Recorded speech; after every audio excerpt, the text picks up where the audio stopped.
I've got a web call from Amir in the UK. Amir, you there?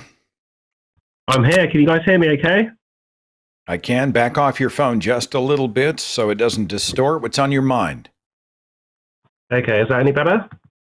Yes. Much. Cool. So I wanted to present an argument as to why I think God is the best explanation as to why anything at all exists. And in the first instance, I just wanted to clarify that I'm not arguing for a specific religious God, but rather a more generic kind of creator figure. And even though I feel that God is the best explanation, and even though there is some evidence for the existence of God, I'm going to concede, and I would say that the evidence is not compelling. However, from what we can derive, I still think it remains the best option. And first of all, I just wanted to ask you both a question. Are there any other options except for God that can explain why something at all exists? And if so, what makes them more compelling than the God hypothesis? So, a couple of things. You're not here to interview us about what we believe. You're here to tell us what you believe and why. Also, I just wanted to go back to what you just said was the evidence isn't compelling, but it's the best explanation we have. Do you think police cases should be tried that way? The evidence isn't that compelling, but we don't have another suspect, so let's just go for it. No, absolutely not. So when the evidence isn't compelling, what do you do? Well, when the evidence isn't compelling, you're not going to be able to make a judgment, but you can still speculate. Say, for example, the case with Madeleine McCann, no one could prove that the parents were guilty, but most people are of the opinion and can speculate, rightfully so, that the parents had some sort of involvement with the situation. And you see, with this conversation here, with this dialogue, I'm not trying to prove that God exists. I'm just trying to say that God is the best explanation as to why anything at all exists. And in fact, such a statement can be completely... Why is it better than we don't know? Well, it's not a comparison that you can make. It's not like you have options and we don't know. I'm happy to concede and say we don't know, but I'm just appending it with we don't know. However, from what we do know, God appears to be the best explanation. All right. I'm done with my questions, Seth. You can go ahead now. What would the nature of this God be? I mean, if you believe that there was a God, even a deistic watchmaker, first cause kind of God, that God in your mind must have certain attributes, what would they be and why? I don't necessarily feel it's important to discuss these attributes of God. In order for us to say that God is the best explanation as to why anything exists, we're going to end up going on a tangent at that point. No, it's not a tangent. Look, if you're going to say that there was an agent with a capital A who purposefully set things in motion, then I think you could probably infer certain things about the nature of that agent based on the creation that he, she, or it made, right? I mean, do you have any intuitions about that? Intuitions, sure, we could say so. But again, I don't think we need an explanation of something if it appears to be the best explanation that there is. Otherwise, we'll end up in some sort of infinite regress and we won't make any progress from it. Let's just say, hypothetically, if we're all taking a stroll on a very distant planet and we come across some very sophisticated artifacts, then between us, we could all conclude that the best explanation for these artifacts happen to be extraterrestrials. Now, we don't need to know where these extraterrestrials have come from or what their motives were in order to conclude that the extraterrestrials are the best explanation for the artifacts. And it's the same thing here with God. We don't need to question the attributes of God or what God's motives were in order to say that God is the best explanation as to why anything at all exists. No, I'm not done here, Paul. Hang on just a second. Because I don't want to walk on you, brother. I didn't know if you had something because I want to. No, you're good. Keep going. To come in. Okay, all right. Well, I disagree with your premise. I mean, you can say God's the best explanation. You've made a declaration, but you've given us no real reason to accept that it was a god. We'll call it a deity.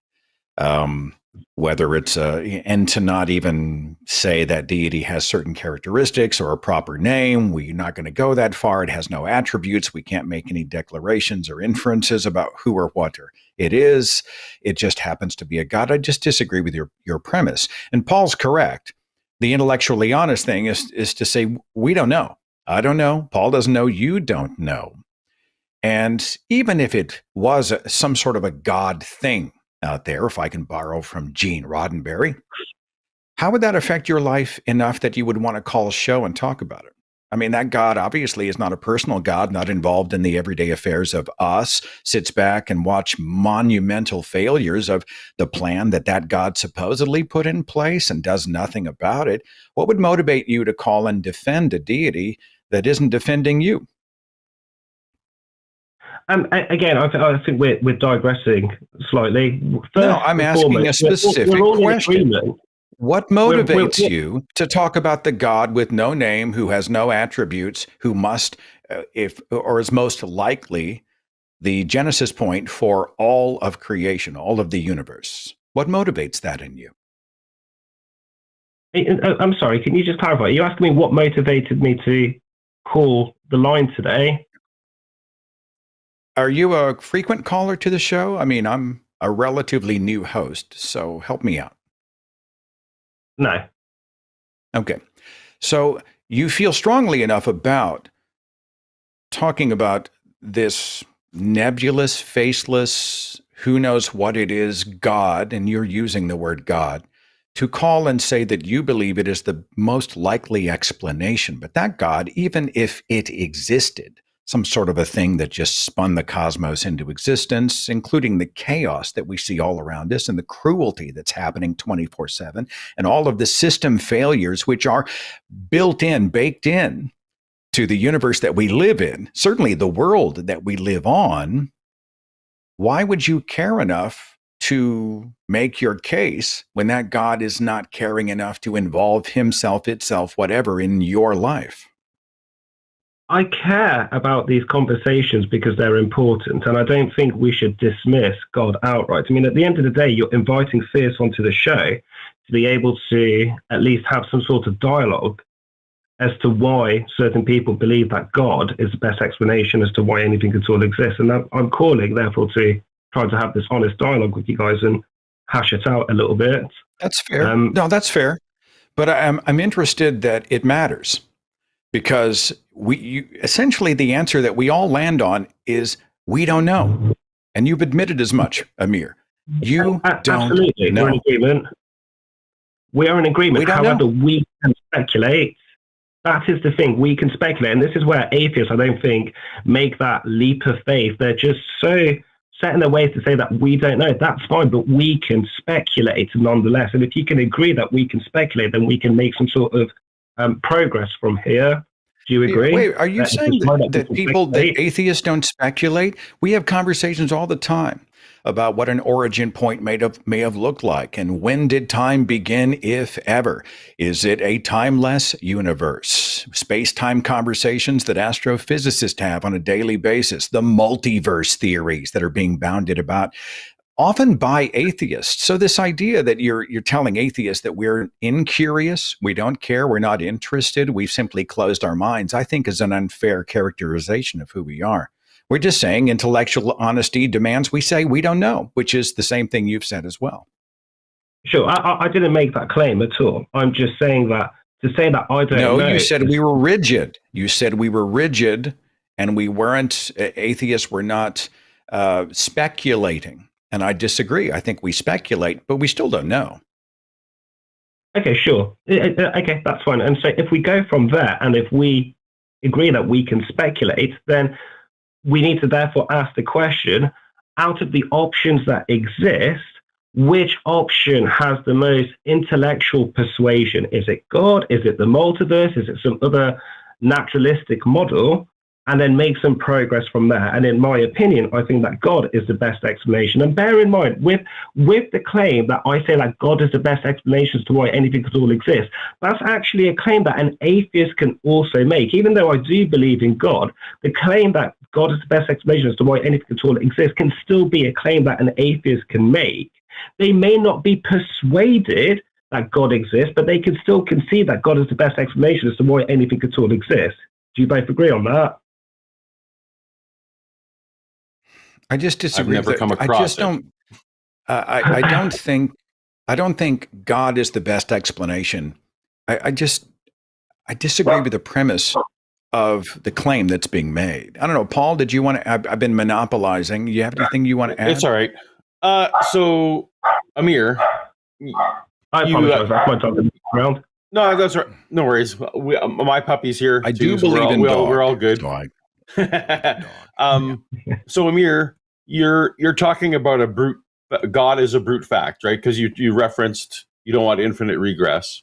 So God is a brute fact in your system. Correct. You would agree that all systems, philosophically, all systems just have a brute fact. Correct. I believe that there is one.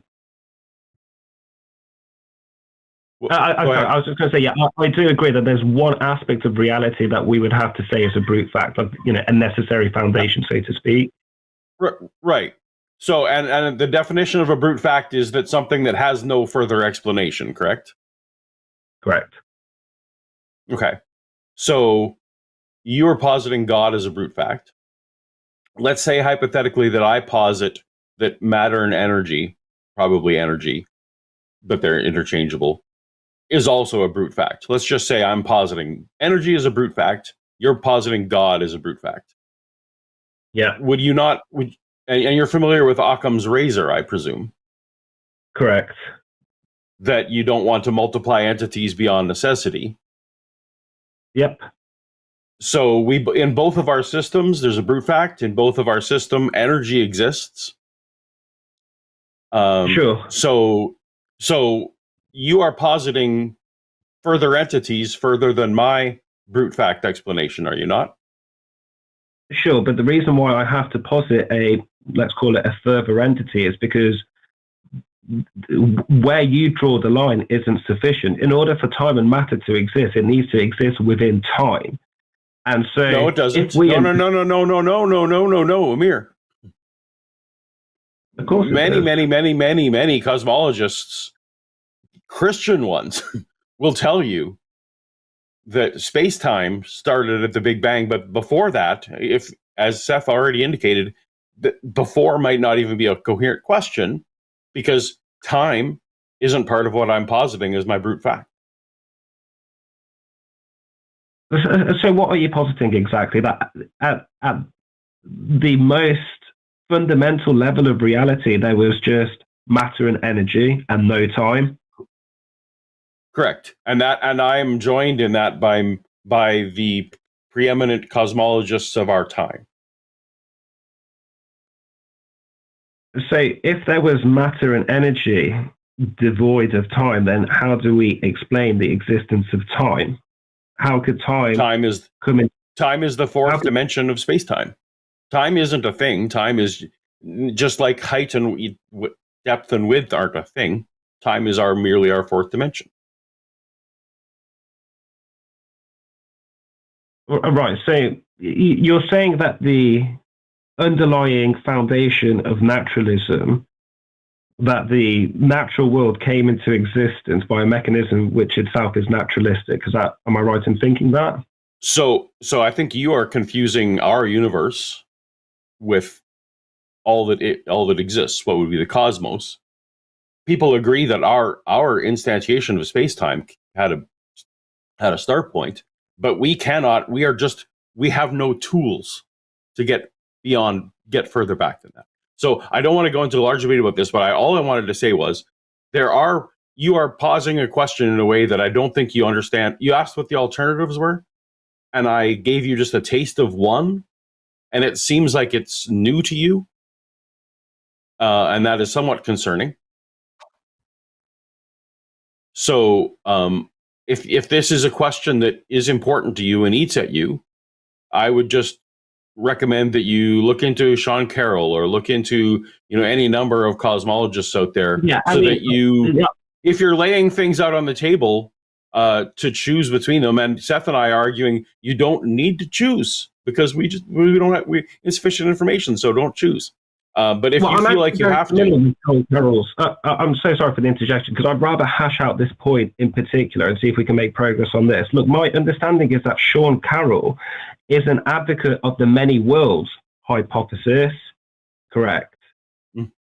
Correct. And that okay. And so he's an advocate of the many worlds hypothesis. Now, in Sean Carroll's world of the many worlds hypothesis, it would imply that we are having this conversation an infinite number of times in an infinite number of, call it parallel universes, with an infinite number of variations. So in one particular realm of existence, we are having this conversation right now where we're all butt naked with, theatrical lights in the background and everything else, and you're wearing a wig, and we're saying that is more probable just because Sean Carroll and other... I don't buy multiverse at all. Personally, don't buy it. Don't think that's how things happened.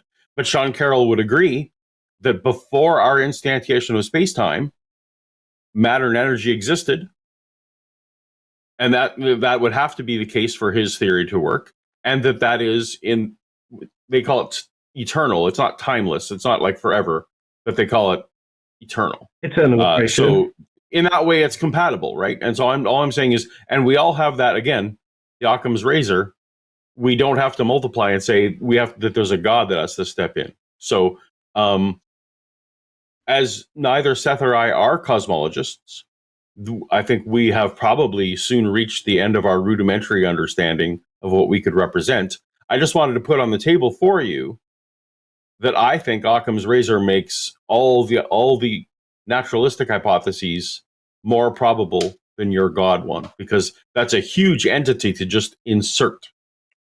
So, Seth, did you have anything to wrap up this with? No, I'm interested. Amir, do you see that it's most likely a God just sort of kicked things off and then pissed off? Or do you see design? Do you see evidence for a God in the fine-tuning? Do you go that far? I'm not a fine-tuning advocate as such. I think things like that can possibly be explained in some grander sort of science and evolution. I'm questioning it more from, call it the contingency arguments, and the question of why anything at all. It's interesting. We can speculate, and atheists will join you in speculating. I think we're hungry for answers. But right now, we're just guessing because we don't know. And I think we all fall down on that side of the coin. Would you agree? Yeah, I'm still trying to fathom any scientific model that explains how the universe would have come into existence with just prior matter and energy in the absence of time, because things cannot come into existence in any capacity. And I'm trying to be very careful about the wording, which is why I'm... You're going down the bunny hole again, man. It's been 20 minutes. I think we've covered it, but it's something we will continue to chew on in the comments section. But at the end of the day, I don't know remains the answer. That isn't the answer. Okay.